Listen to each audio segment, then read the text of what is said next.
Hello and welcome to this episode of the Reset Podcast. I'm your host, Laura Mignell, and this is a part of my 29 Days of Magic series where I interview an awesome Black woman a day for 29 days during Black History Month.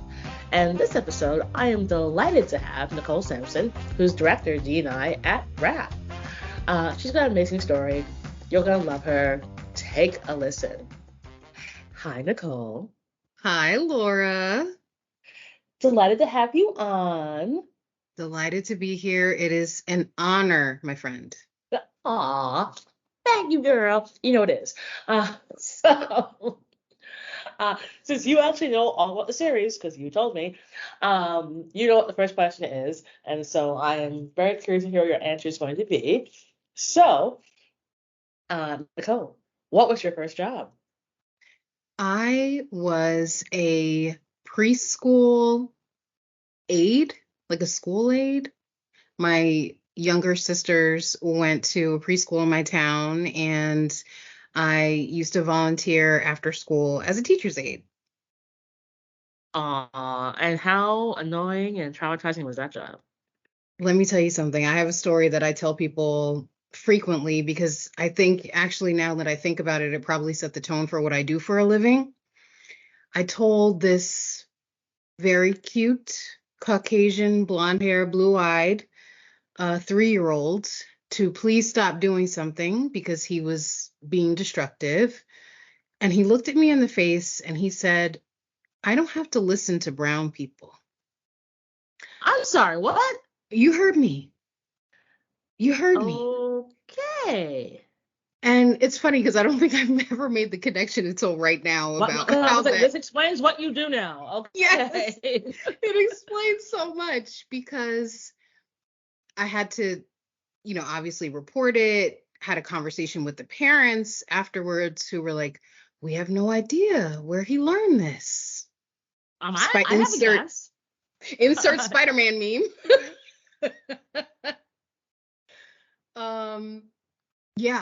Yeah. So yes, it was traumatizing in a lot of ways. How old were you? I was 14. Oh my God. Okay. Yeah. Mm-hmm. This explains everything. It really does. It really does. New topic for therapy next week. Seriously, because girl. But wow. other than that, it was a joyful yet chaotic experience. Yeah, I'm always amazed at people who work with kids as their first job. I'm like, God bless. Would not be me. I feel that. It's like I'm a firm believer in what y'all have to say, but like wouldn't be me. Okay, so this is a really easy segue. So you go from that job to what you do now. Tell me about that journey. So this has been a really interesting journey. I actually was a career-long paralegal prior to being in this position. So I worked in big law for 16, 17 years. As a paralegal, I worked in commercial litigation. I did intellectual property law. I did employment law. I did mergers and acquisitions, corporate securities work. And then one day I got a phone call from a recruiter who said, "Do you like the movies?" And I said, "Yeah, I love going to the movies." And she said, "Well, there is an in-house paralegal position at a company called Screen Vision, which is a company that acts as an intermediary between movie theaters and advertisers to create that fun little pre-show that you go to the movies and watch before you get to before you actually watch the movie." And that introduced me to the world of being in-house. That means not in a law firm. And after that, I hopped around a little bit and eventually got a call from a recruiter at Omnicom. And that was literally almost 4 years to the day that I started as an in-house paralegal for the Omnicom Health Group, which, if you think of the timing of that, that was a month before the pandemic. And so We were thrust into the world of, the world is burning even more than usual. We're locked down. And then the murder of George Floyd happened. And I was irrevocably broken. I just felt something inside me shift, and I knew that I was never going to be the same. And I realized that because of my position as a paralegal, my exposure was to senior leadership. And I realized that I had gained their trust and that I could help to usher in some of the things that Black talent needed, because I had a captive audience. And so I collected 6 other Black executives from around that network at the time. And we went to our senior leadership and we made a pretty compelling story about where we were, where we needed to go, and how we were going to help them get there. And simultaneously, I founded the Black Collective, which was the first Black talent resource group at Omnicom Health Group. And through that work, I raised my hand when the formation of Black Together, Omnicom's first global Black ERG, was started, and Emily Graham was looking for leadership to lead that ERG. And through my work with the ERG, I got to have some exposure to some of the conversations that were happening around Omnicom about how to use the ERGs as vehicles for recruitment. I said some interesting things in a meeting, as I'm known to do from time to time. And my now head of TA recognized I should know this woman. We struck up a friendship. And so when the position was available at RAPP for the director of DE&I, I was top of mind. And the rest, as they say, is history. Wow. So from paralegal to DI executive, that is quite the flip. What do you think has been the biggest difference in the roles that you've had, and what's the thing that's most similar? That's really interesting. So the biggest difference is now I get to use the part of my brain that is a strategist, that likes to create community, that is a designer. When I was a paralegal, it was very much around systems. I had to be perfect in the sense of very technical review of contracts and that kind of thing. And so, although I got to be very good at it, it was a lot of work to be really good at that. So that's a huge difference, that I just get to use different parts of my brain. But what's the same is having to influence, in the sense that, I've always been a connector. So sometimes people look at the legal department as scary. And now I'm in the DE&I role where some people find that scary. And so I have to be very good and strategic about bringing people along, whether that's improving a business process and the way that we're reviewing contracts, and trying to make sure that every department has what they need and that there is consistency there. And it's the same thing in my DE&I work now, where I have to bring my leadership team along with me. I have to bring the agency along with me. I have to really know my stakeholders well. And that was consistent across both roles. Awesome. You know, it's interesting. It's like again, when you pick your first job, and when I always say this with folks, is whatever people always like mention as their first job always plays back to what their current job is in some way, shape, or form, and how it somehow shapes a memory in your mind, and that's why it comes to mind when you bring it up. And it sounds to me that like those lessons you learned very early on, where it's just like, hold up, this is some foolishness, got you where you are today because you carried it through your paralegal work and all the way now through your DNI work. Yes, and it is some foolishness. Not going to lie, it is always some foolishness. Yes. So obviously, it's Black History Month, and obviously the words DE&I, to some people who are idiots, think is a bad word, is terrible, and so therefore DE&I is under attack. What do you have to say about this? I just want to say for the record that DE&I is not dead. It will never be dead. I do think that, look, the words diversity, equity, and inclusion have absolutely been radicalized. They've been made to be this big, scary thing about, some people feel that they're going to be displaced. They feel like people are being offered positions that they don't deserve because of a quota.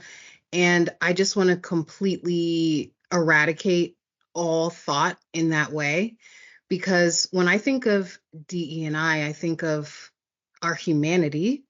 And I think that we have to understand that we are all diverse. None of us have the same story. And I think the lens through which they're looking at that diversity was very much through a gender, sexual orientation, racial lens. And that's just the tip of the iceberg because Laura, both you and I are Black women, but we both have different experiences, which then make us diverse. So the need for DE&I is never going to go away because our workforces are never going to be homogenous. And that is beyond the boxes that we click on that cute little demographic surveys that we take when we're applying for jobs. It goes way beyond that.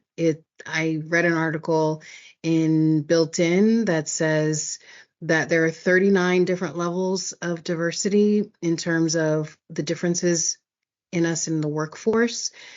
And that's never going to go away. And so my mission as a DE&I practitioner is to enlighten people of their own humanity, giving them resources to understand who they are and to help them see a way forward for themselves so that they can actually care about the person sitting next to them because they have some room and some tools for how to do that. So I just, I understand that people couldn't be afraid of what they think DE&I means, but I implore people to put down what they think the definition is and to actually just focus on humanity.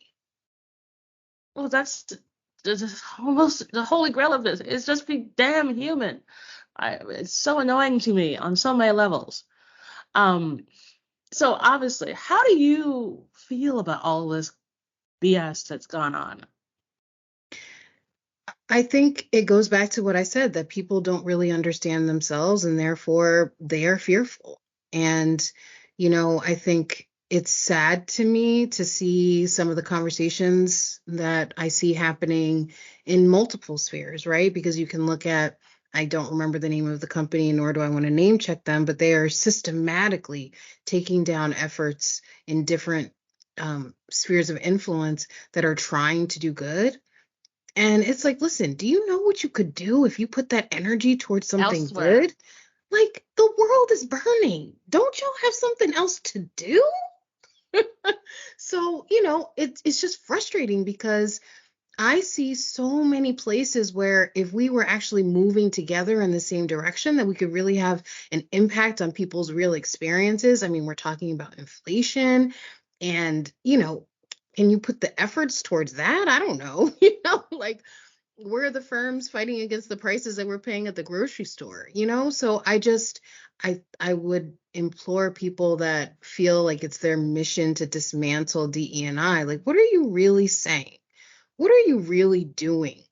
Because the fabric of America was built on immigrants. So I'm just really confused about what we're saying now because none of us are indigenous to this country except for Native Americans, full stop. So what are we really talking about? And it's frustrating to me. Anyone who's listening to this who hasn't gone yet to see Ava DuVernay's beautiful film Origin about Yeah. Isabel Wilkerson's incredible, incredible book, which you must read, called Caste. I implore you to do so because I really genuinely think that looking at it through a historical and an educational lens can take some of that fear away, and we can actually look at the systems that we've all been buying into. I mean, Cass is incredible. And I'm going to see Origin this weekend actually. But I've seen enough of the clips to be like, I feel like that's required viewing for every school classroom. Because everything I've seen so far and just the clips online, like, you need to understand where this came from. Yes. Like, I you will really, really do.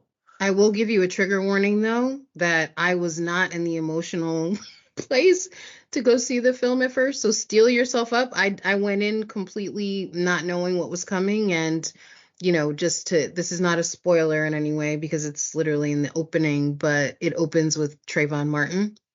And so I was not necessarily prepared for where we were going, but what a beautiful film, an incredible emotional ride, and just seeing what was happening in the background of Miss Wilkerson's life as she was making this historical game changer of a book is incredible, and her resilience is beyond admirable, and we do not deserve her, but 10 out of 10 viewing, and I hope that you and I get to discuss your thoughts once you've seen it. Not without question. You know I will. Mm-hmm.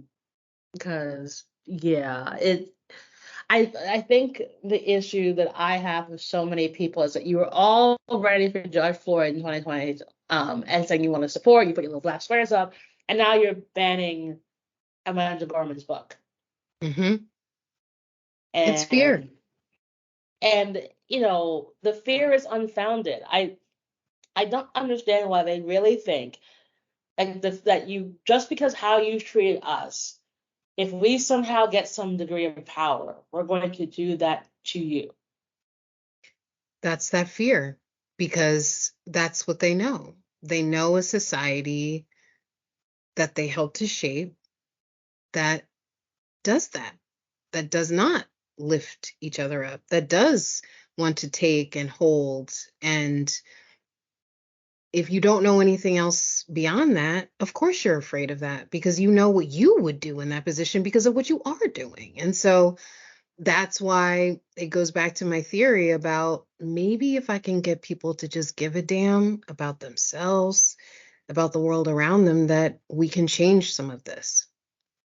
Because it's nauseating. It really is. I mean, the level of stupidity of don't say gay and banning books, and a certain person who owns a social media platform saying DEI is terrible and blah, it's like it is destroying people. It's like, really? Like, everything is just based on merit here? You live on a planet where everything's based on merit? Really? Shut up. Okay, because Like, just that's the shut up. conversation that we're not having about what is happening in the rooms where people are being elevated and the power is held. We don't talk about what a small club that is and what happens, and that you absolutely benefited from someone sponsoring you and speaking your name in a room you weren't in. And if you think you got where you are on your own merit, that is just patently untrue. It's really dumb. And I would love for people to just have better brain cells about this. This is not complicated. It's really not necessary. And honestly, it's just so detrimental, because I think, it kind of goes back to why that person was president for 4 years, because he unleashed something that I think we all knew was underneath the surface. But once it got let out, it's very hard to get that get back underneath the sewers again. Hmm. Well, I'm gonna say I don't even think it was necessarily him. I think he was a byproduct of some people's reaction to President Obama being elected. I think it really broke some people's brains that a Black man was president of the United States, and I think that person being nominated after him and elected after him was a direct result of that. And the truth is that the minority voice, and they are in the minority, let's be clear, where what they are getting right is that they have a message and they are sticking to it. And so we need to lift our voices louder and more cohesively in order to combat that. And I don't know if we're all using our voices in the same direction in the way that they are. Yeah, it's like Black people, everybody else, bad.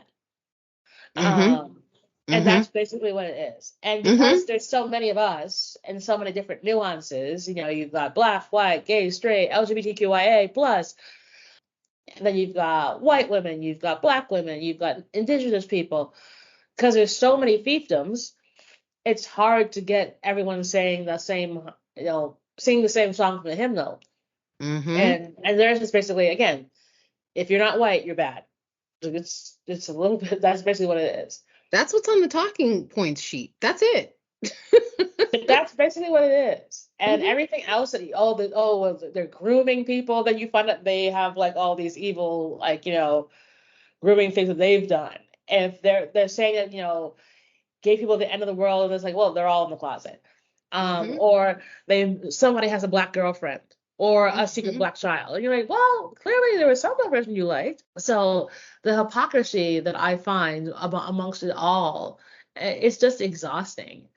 And it's not my daily job, and I feel exhausted by it. So how are you? I take radical self-care of myself, Laura, because, the numbers don't lie in terms of the usual tenure for people in a role like mine. It's usually 2 to 5 years max because it is exhausting. And to add a layer to that, I'm a mom of 3 kids, a single mom at that, with a parallel parenting relationship with my ex-husband. And so I have people that need me every day in multiple capacities. And if I don't take really good care of myself, I just am unable to show up. So last year, I went on a mission to love myself more than I've ever loved myself my entire life. I And love that.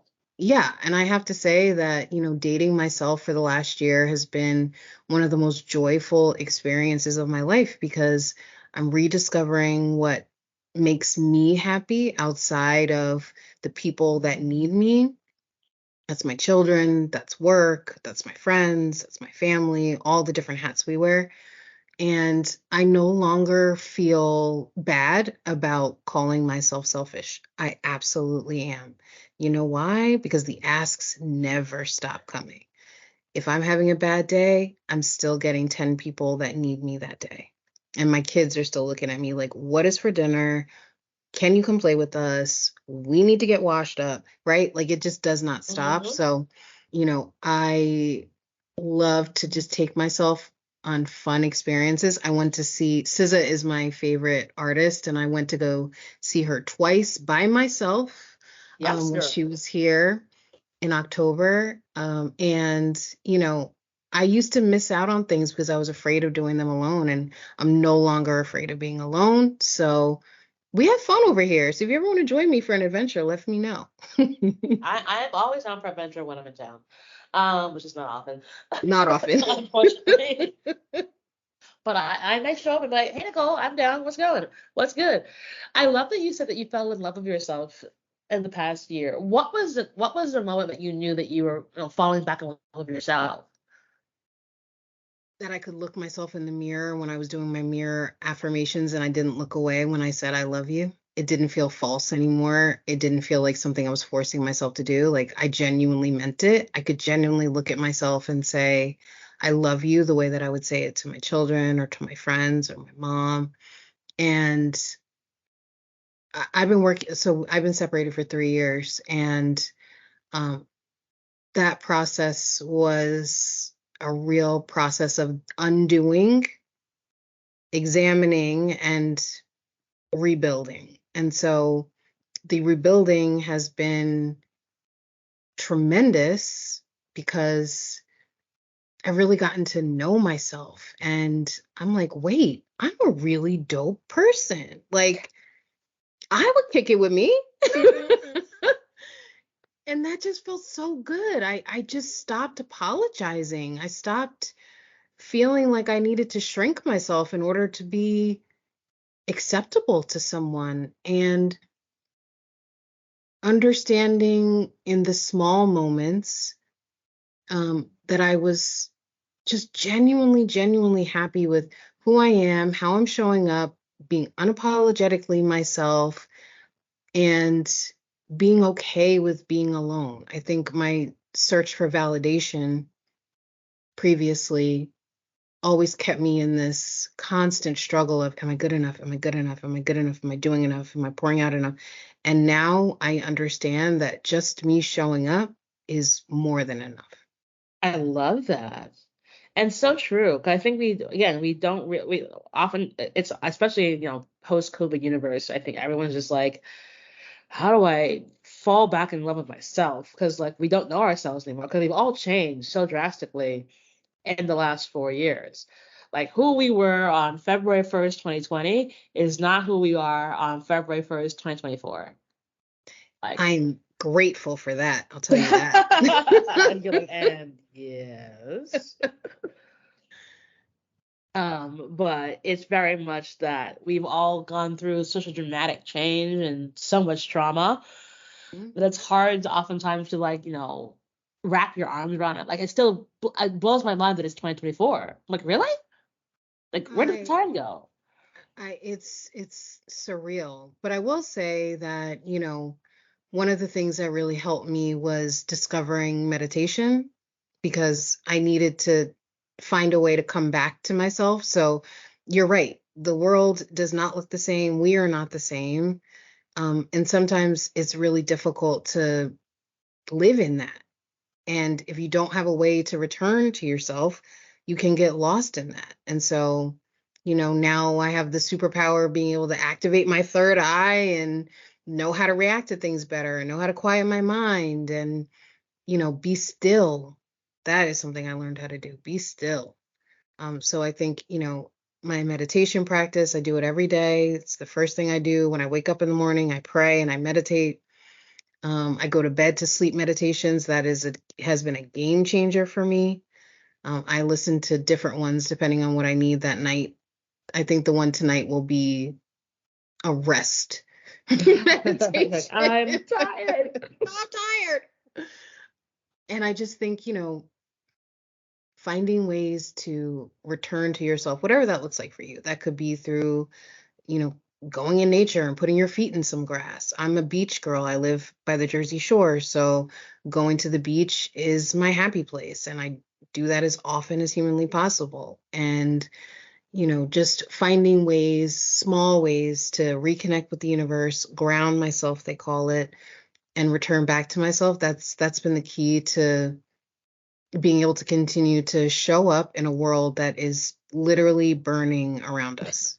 I was gonna say that the world is kind of burning. You're like, not sure how I'm gonna survive this, but we do. We do. We find our way. When you look back on all the things that you've done, what do you think you tell the 18-year-old Nicole? Whew, how much time do we have? We don't have enough time for that. I would say leave that boy alone. Leave him alone, sis. Sorry to my high school boyfriend. Yes, I would say leave him alone. I would say love yourself unequivocally. I would say you are more gifted than you give yourself credit for, and lean into those gifts. I would say everything that you used to love doing when you were a little girl, that's what your life looks like now. I was definitely the fourth grader who was, leading revolutions and staging walkouts when I was protesting, some lunch line rules Injustice. Yes, injustice, So I would just say, lean into the things that make you you. I would give her the term for who she is, which I didn't have a term for until my executive sponsor introduced it to me, which is multi-potentialite. And I would say it is okay that you are good at many things. Lean into all of them, lean into joy. And I would say spend more time with your dad because you're going to lose him soon. And I would say you're going to be just fine. Oh, I love that. Thank you so much for sharing that. I think that's such beautiful, beautiful advice. Leave that boy alone. Leave him alone. You know who we're talking to. We're talking to you. Leave him alone. Perfect, and more perfect. I mean, I could just talk to you for hours. But I have one last question for you. Do you have a give and or ask of the audience? I want to ask for you to think about how you are showing up. And I want you to truly think of where you can be of service, because that is the key to all things if we act in service. So I implore you to look around, think about where you're spending your time, and think about where you could be spending some more time and being of service. And my give is I'm just sending so much love and light. As we've discussed a few times, the world is a really, really hard place. And I just want you to know that you matter, that we love you, and you're going to be okay. Oh, you're just wonderful, and you're a warm hug, Nicole. Thank you so much. Walking Uh, sunshine over here, Laura. Thank you. I mean, it's rain and sunshine. It's all fake. I'm kidding.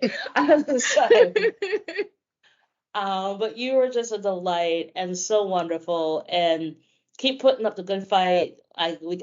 Everyone has your back. The work you do matters. Part of the reason I do 29 Days of Magic now in its fourth year is because I need to highlight the people who are doing the work, not just people who are talking about it, but people who are in it every single day, and and making sure that you get that sunshine and your flowers, because it's well deserved. So thank you so much for being part of 29 Days of Magic. It was a delight to have you on the podcast. Thank you, Laura, and just appreciate you and this beautiful platform you've created. And I'm feeling all of that love. Appreciate you so much. Awesome. So put all details in the show notes so you can reach out to Nicole and send her more love and sunshine about how amazing she is and all the good words that she's up to on a daily basis. And thank you so much for joining us on 29 Days of Magic as part of the Reset podcast. And that is our show.